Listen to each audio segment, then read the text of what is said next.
মোৰ ছাত্ৰ ছাত্ৰীসকল তোমালোকৰ লগত মই আলোচনা কৰিবলৈ আহিছোঁ আজি ছাত্ৰ ছাত্ৰীৰ বাবে 15 দিনীয়া স্বশিক্ষণ সমলৰ ক্লাছ 8ৰ পৰৱৰ্তী অংশটো ইতিমধ্যে আমি ক্লাছ 8ৰ অসমীয়া বিষয়ৰ ওপৰত আলোচনা আগবঢ়াইছিলোঁ। এতিয়া আমি আজি আলোচনা আগবঢ়াম ইংৰাজী বিষয়টোৰ ওপৰত। আশা কৰোঁ তোমালোকে অসমীয়া বিষয়টো ভিডিঅ'টো চাইছা, আৰু যদি নাই চোৱা তেতিয়াহ'লে তোমালোকক ডেছক্ৰিপশ্যনত লিংক দিয়া থাকিব, তোমালোকে তাৰ পৰা ভিডিঅ'টো চাবা।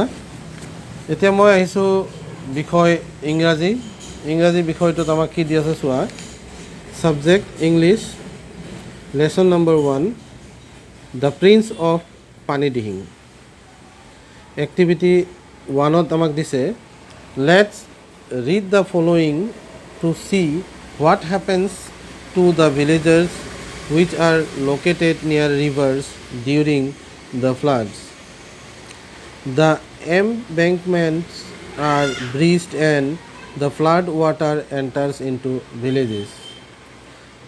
Second, water level rises to the tops of the houses. Third, villagers have to make their shelter at relief camps. Crops and livestock are swept away by the flood waves. Villagers are in need of food, medicines and help. ছাত্ৰ ছাত্ৰীসকল, তোমালোকে যদি এই বাক্যকেইটা পঢ়ি পেনি বুজি পাবা যে বানপানীৰ সময়ত এখন গাঁৱত কি ধৰণৰ সমস্যাবোৰ দেখা দিয়ে।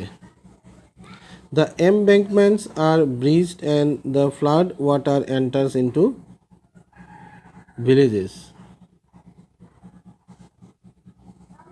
Water level rises to the tops of houses. Villagers have to take shelter at relief camps. Crops and livestock are swept away by flood waves. Villagers are in need of food, medicines and helps. Now let's think of and write down 5 problems faced by people of urban areas where there is flood in their localities. You may take help of the activity on reading a news item given in the lesson The Prince of Pani Dihing. তো ছাত্ৰ ছাত্ৰীসকল, তোমালোকক এই বাক্যকেইটা পঢ়াৰ পিছত তোমালোকক ভাবিবলৈ দিছে আৰু 5টা সমস্যা লিখিবলৈ দিছে, যি সমস্যাবোৰ আৰবান এৰিয়াছ মানে চহৰ অঞ্চলৰ, পিপল অফ আৰবান এৰিয়াছ মানে চহৰৰ লোকসকলে বা চহৰৰ মানুহে, when there is a flood in their locality, যেতিয়া চহৰ অঞ্চলত বানপানী হয় তেতিয়া চহৰ অঞ্চলৰ মানুহে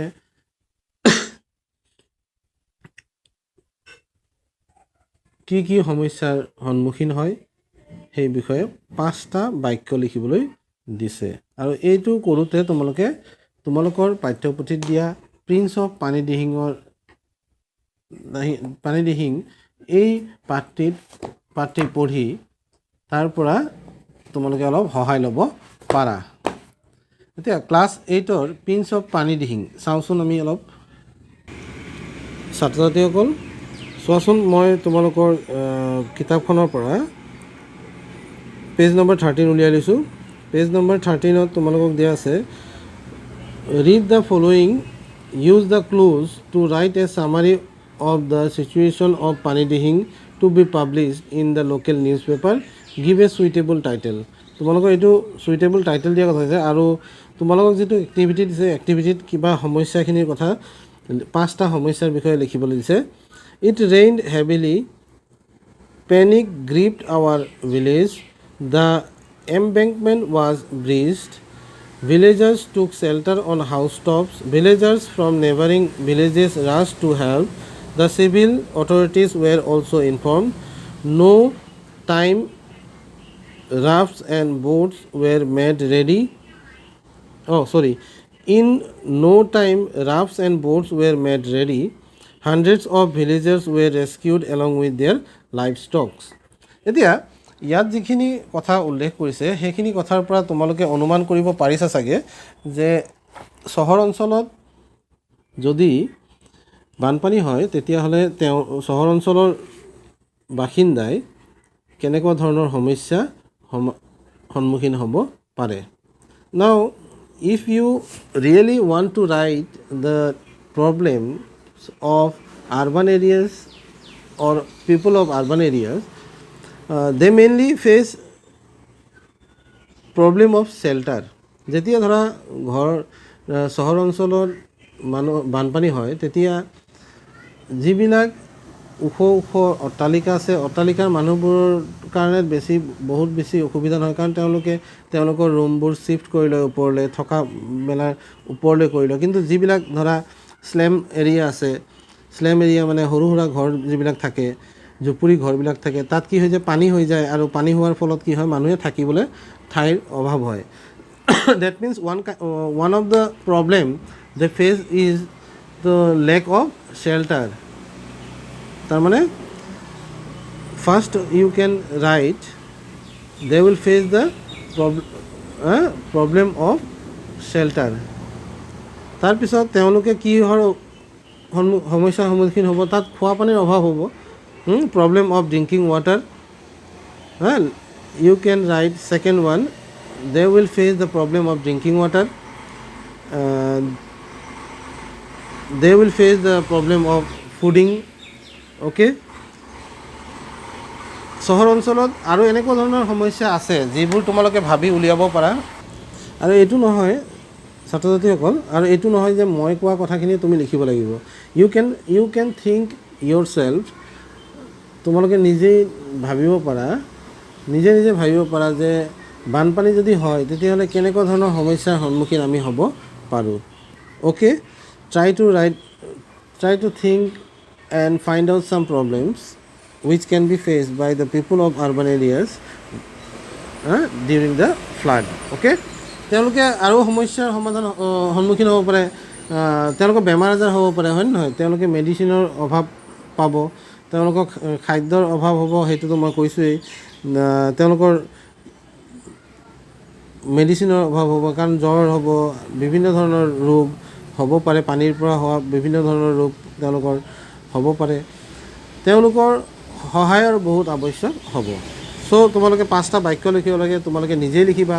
এইটো নহয় যে তোমালোকে বৰ বহুত কিবা মানে ডাঙৰ শব্দ, গধুৰ শব্দ ব্যৱহাৰ কৰিব লাগে। তোমালোকে নিজে যিটো জানা সেইটো এবাৰ লিখিবা আৰু তোমালোকৰ ছাৰ বাইদেউক দেখুৱাবা। ছাৰ বাইদেউসকলে তাত থকা ভুল শুদ্ধ আৰু তাৰ শুধৰণিবোৰ তেওঁলোকে কৰি দিব, আৰু তেওঁলোকক সেইটো সহায় কৰিবলৈ কোৱা হৈছে। তোমালোকক মই উত্তৰ কৈ দিলোঁ, উত্তৰ কোৱাখিনি তোমালোকে লিখি দিলা, তাৰ পৰা তোমালোকে একো শিকিব নোৱাৰিবা। তাৰমানে to learn something you have to think. Okay, after your thinking you will get some kind of knowledge, construct your knowledge. Okay, after construction of knowledge you can express yourself in front of people. Okay, now I will move to next part. As you are given, are the problems of rural areas during the flood similar to that of the urban areas? এতিয়া ওপৰত যিকেইটা সমস্যা তুমি লিখিবা সেই সমস্যাবোৰ কি গ্ৰামীণ অঞ্চলৰ মানুহৰ বাবেও একেই হ'ব নেকি?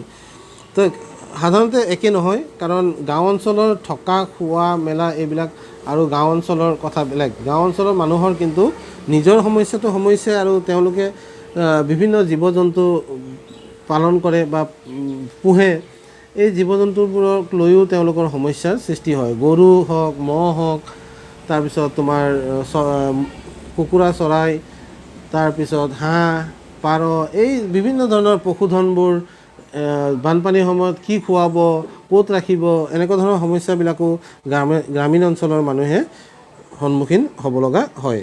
বেমাৰ আজাৰৰ কথাটো হয়, গাঁৱত হ'লেও বেমাৰ হ'ব, চহৰত হ'লেও বেমাৰ হ'ব, এইবিলাক কমন প্ৰব্লেম কিন্তু আৰবান এৰিয়াৰ আৰবান এৰিয়াত আৰু এটা সুবিধা কি ওচৰতে চিকিৎসালয়বোৰ থাকে গতিকে মেডিচিন আহি পাওঁতে সোনকালে পাই যায় গতিকে সেই কথাটো লিখিব পাৰা are the problems of rural areas during the floods similar to that of the urban areas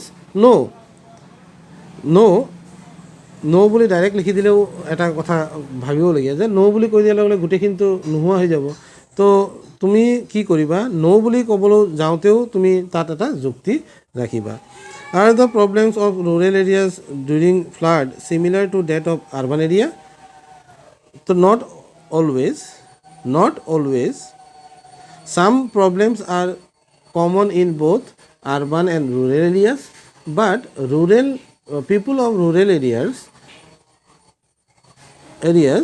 face some additional problems with their livestock okay and communication problem is also there গ্ৰামীণ অঞ্চলৰ যাতায়াতৰ সুবিধাটো নাথাকে গতিকে সেই সমস্যাটো অলপ বেছিকৈ আহে তাৰপিছত চোৱা এক্টিভিটি 2 তোমালোকক কি কৈছে let's read the following paragraph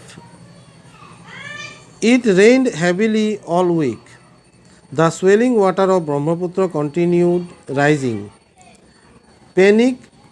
panic gripped Sitolia and its neighboring villages Khoggen's village Borgaon was not far from there Now let's find out and tick the correct option from those given as answers to the following questions. Question number 1. The season is in which it rains heavily is. এতিয়া কোনটো সিজনত বৰষুণ বহুত বেছিকৈ হয় summer ছিজনত winter ছিজনত মনচুনত নে autumn এতিয়া ইয়াত 4টা অপশ্যন দি আছে হা গৰমৰ দিনত বেছি বৰষুণ হয় ঠাণ্ডাৰ দিনত হয় বা মনচুন বুলি ক'লে আমাৰ কি হ'ব অসমীয়াত কি হয় মনচুন তো মনচুন বুলি ক'লে তোমালোকে কি বুজিব মৌচুমী বতাহ যেতিয়া বলে কোনটো ছিজনত মৌচুমী বতাহ বলে তো বৰ্ষা কালত মৌচুমী বতাহ বলে আৰু এইটো তোমালোকে লিখিব পাৰা উত্তৰটো কি হ'ব তোমালোকে ভাবি লিখিবা এতিয়া সামাৰ মানে গৰম দিন উইণ্টাৰ মানে তোমালোকে গম পাইছাই উইণ্টাৰ মানে জাৰকালি হয়নে গ্ৰীষ্ম বৰ্ষা শৰৎ আৰু হেমন্ত হয়নে এতিয়া আমি এই শীত আৰু বসন্ত বুলি কোৱা হয় ন মনচুন মানে কি হ'ব আমি বসন্ত ধৰিব লাগিব হয়নে নহয় বসন্ত হয়নে নহয় এতিয়া তোমালোকে আৰু কথা যেহেতু দ্য সিজন in which it rains heavily is এতিয়া সামাৰ ছিজনত বেছি হয় উইণ্টাৰ ছিজনত বেছি হয় মনচুনত বেছি হয় নে অটামত হয় তো অবভিয়াছলি এইটো কি হ'ব লাগিব মনচুন হ'ব লাগিব তো মনচুনত কি হয় এপ্ৰিলৰ পৰা অক্টোবৰ মাহলৈকে কি হয় ছিজনটো ধৰা হয় আৰু সেই হিচাপত তেতিয়া বৰষুণ বেছি হয় হয়নে নহয় why did panic grip Chitalia ইয়াত অপশ্যনবিলাক দিয়া আছে it rain heavily all week Borgaon village is not far from there its neighbouring village are panic the Brahmaputra continue rising হয়নে why did panic grip Chitalia তো ইয়াৰ 4টা অপশ্যনৰ ভিতৰত কোনটো হ'ব পাৰে তোমালোকে পাঠটো পঢ়িব লাগিব আৰু তাৰ পৰা বাছি ল'ব লাগিব তো তোমালোকৰ কি হ'ব পাৰে it rain heavily all week তো গোটেই সপ্তাহটো প্ৰচুৰ পৰিমাণে বৰষুণ দিয়াৰ কাৰণে কি হয় তেওঁলোক কি হৈছিলে চিন্তিত হৈছিল পেনিক মানে কি চিন্তিত হোৱা এতিয়া তোমালোকে ইয়াৰ শুদ্ধ উত্তৰটো এটো ক'বা নে ডিটো ক'বা ব্ৰহ্মপুত্ৰৰ পানীটো বাঢ়ি আছিল সেইটো তোমালোকে জানা কণ্টিনিউ ৰাইজিং আৰু it rain heavily all week এইটোও সঁচা কথা এতিয়া তোমালোকৰ মতে এ হ'ব নে ডি হ'ব তোমালোকে ইয়াক লিখিব লাগিব ঠিক আছে in what happen when it rained heavily all week এতিয়া দেখিছা যদি গোটেই সপ্তাহটো জোৰে বৰষুণ দিয়ে, প্ৰচুৰ পৰিমাণে বৰষুণ দিয়ে, তেতিয়া কি হ'ব? The water level of Brahmaputra went down. Brahmaputra river went down, এইটো হ'ব নেকি? যদি বেছিকৈ বৰষুণ দিয়ে তেতিয়া পানী কমি যাব বুলি কৈছে। The swelling water of Brahmaputra continue rising, villagers of Chitalia were not panic, বা এইটোতো নহয়। There was no' flood in Borgaon village, এইটোতো হ'ব নহয়। বিটো হ'ব the swelling water of Brahmaputra continue rising. তো তোমালোকে ABCD এইকেইটা প্ৰথমতে বাক্যকেইটা পঢ়িবা, পঢ়ি পেলাই তাৰপিছত চেষ্টা কৰিবা ইয়াৰ উত্তৰ, সম্ভাৱ্য উত্তৰটো কি হ'ব পাৰে, তাৰপিছত লিখিবা। এতিয়া এক্টিভিটি 2 তাত কি দিয়া আছে, ইয়াত দিছে the lesson prince of Pani Dihing is a story of a flood in a rural area called Chitalia. The village of Sitolia is located in the Panidihing area of Sibsagar district in Upper Assam. Let's read the following few lines about Panidihing. Okay, located in Sibsagar district in Assam, Panidihing is famous for Panidihing Wildlife Sanctuary. It is 22 kilometers away from Sibsagar town. This protected area was established as a bird sanctuary in 1996 by Government of Assam. Let's try to know different sources more about the bird and wildlife found in the Panidihing Wildlife Sanctuary. Just think and write a few lines on what might happen to the wildlife during the monsoon season. That means if you got the name of the season, monsoon season, that means in which the rain comes most often or heavily, that season is monsoon season. And the answer of the first question of activity 2 will be monsoon. You can easily guess the answer after reading the whole page. Okay, ছাত্ৰ ছাত্ৰীসকল, মই তোমালোকক সম্পূৰ্ণ উত্তৰ এতিয়া দিয়া নাই। উত্তৰখিনি সম্পূৰ্ণকৈ মই তোমাক এতিয়া দিব নোৱাৰোঁ। তোমালোকে প্ৰথমতে নিজৰ চেষ্টাৰ বলত যিখিনি পাৰা, যেনেকৈ পাৰা তোমালোকে কৰিবলৈ চেষ্টা কৰা।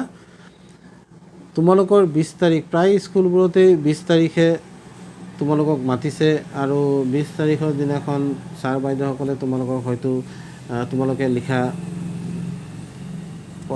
উত্তৰখিনি চাব। চোৱাৰ পিছত তোমালোকক কিবা সহায় লাগিলে তেওঁলোকে আগবঢ়াব, আৰু ময়ো তোমালোকক 20 তাৰিখৰ আবেলিৰ পৰা তোমালোকক উত্তৰবোৰ দিয়া আৰম্ভ কৰিম। অ'কে, এতিয়া এক্টিভিটি 5 আৰু 6 তোমালোকে এবাৰ ট্ৰাই কৰিবা নিজেই। তোমালোকে নিজে চেষ্টা কৰিলেহে অংক এইবিলাক কৰিব পাৰিব।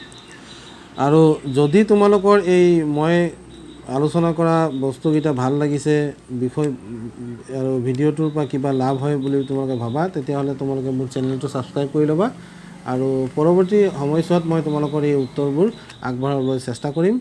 তোমালোকে সম্পূৰ্ণ উত্তৰ মোৰ চেনেলত পাই যাবা। অকল ক্লাছ 8 বুলি নহয়, ক্লাছ 6, 7 এই তিনিওটাৰেই মই উত্তৰসমূহ তোমালোকক 20 তাৰিখৰ পিছতহে আগবঢ়াম। প্ৰথমতে তোমালোকৰ যিখিনি কৰণীয় আছে সেইখিনি তোমালোকে কৰি লোৱা, তাৰপিছত মই তোমালোকৰ লগত সেই প্ৰশ্ন উত্তৰবোৰ দিম, আৰু প্ৰশ্ন উত্তৰবোৰ তোমালোকে লিখিব পাৰিবা। ধন্যবাদ।